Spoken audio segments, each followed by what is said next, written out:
Hi Pretty Panthers, it's Mrs. Padberg again. Happy Thursday, hope you're all safe and sound at home. Today I have a math challenge for you related to shapes. But before we get started on that, I wanted to let you know I have a special surprise at the very end of the video for you to see. So make sure you watch the whole video to find out what the surprise is. Okay, so shapes. Today's math challenge is a shape scavenger hunt. Your job is to find as many shapes as you can. Remember, back at the very beginning of the year, we learned about 9 shapes. We learned about 2D shapes, which are flat, and 3D shapes, which are fat. Remember, 2D shapes look like this. They're shapes that you can draw really easily. And 3D shapes are shapes that are really challenging to draw. Before we get started, let's make sure we can identify. That means name all the shapes. Okay, this shape is a circle. It has one side goes all the way around forever. This shape is a triangle. It has 3 sides.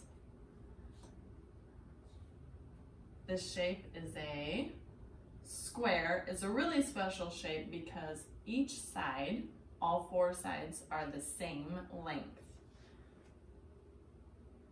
This shape might be one of the trickiest 2D shapes. It's a hexagon.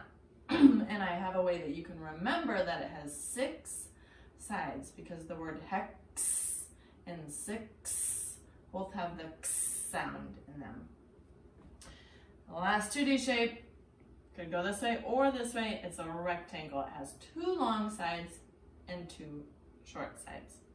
Okay, this is probably the trickiest 3D shape to say. This is a sphere. It's shaped like a ball. A cube. It's shaped like a dice. A cylinder shaped like a can. And last one, a cone shaped like a party hat or an ice cream cone. Okay, so today's math challenge is a shape scavenger hunt. Your job is to find as many shapes and identify them as you can. There's a couple different ways you can do this. 1, you could take pictures. Make sure you ask your mom or dad for permission to use their camera or their phone. 2, you could go around and collect all of the shapes. 3, you can draw pictures of the shapes. Or 4, you can cut out shape pictures out of magazines or newspapers. Make sure you ask permission to cut up the magazines at home too. I did all 4. I can't show you the ones I took pictures of because I'm using my camera right now to video me, but I can show you the items that I did take pictures of and what I collected. This is a fruit leather. It's my rectangle. This is a screw. It's my hexagon. This is a Lego piece. It's my square. This was the hardest shape to find in my house. It's a triangle, and it is an actual musical instrument called the triangle. And last 2D shape, it's my circle. It's a placemat. Okay, my 3D shapes are over here. Oops. This is my cube. It keeps fruit fresh in the fridge. This is my cylinder. It's a candle. My sphere. It's a bouncy ball. And, oh, my favorite dessert, ice cream cone for my cone. I also drew pictures too. Now, you can print out this fancy paper, but you could actually just draw pictures on any plain paper or scrap paper at your house. Here's my 2D shape hunt.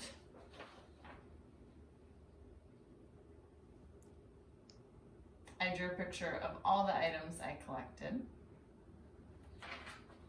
Here's my 3D shape hunt. I drew a picture of all the items I collected.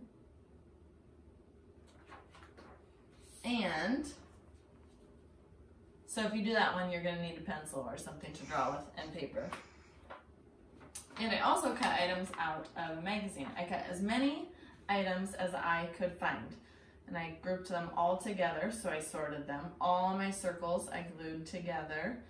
I could only find one square, and I found quite a few rectangles too. I wasn't successful at finding any triangles. I also found some 3D shapes too. Here's my spheres, my cubes, and my cylinders.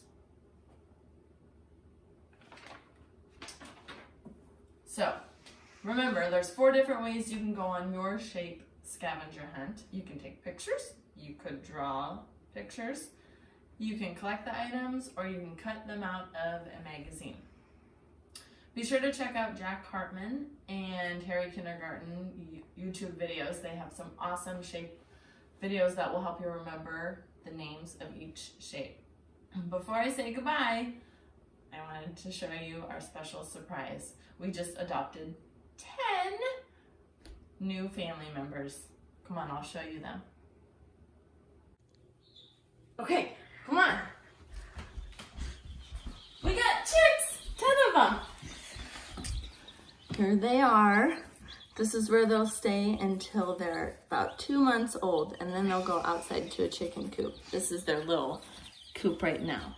So we got, they're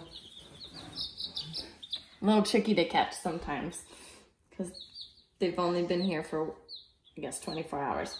So the black ones are olive eggers. We have 5 of them, and they'll lay olive colored eggs when they're about 8 months old.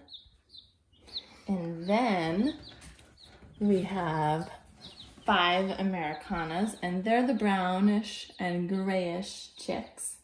And they'll lay either kind of turquoise, but sometimes they also can lay tan or pink eggs. And they're kind of classified as an Easter egg chick, just in time for Easter. So that way over there is their water. It's kind of yellow colored because we put special vitamins in it to make sure they stay healthy. And this down here and over here is their food. And we put grit in it, which helps them digest their food. Their grit is little tiny stones that help them grind up their food because they don't have such a great stomach digestion. So we'll do a little chick check-in each week. If you have a question or want to know something about the chicks, be sure to let me know, or your classroom teacher, and they'll pass it along to me. And I'll make sure I share it on our next video. So remember, we love you. We think you're special. We know you can do this challenge. And make sure you come back tomorrow for the next video. Have a great week.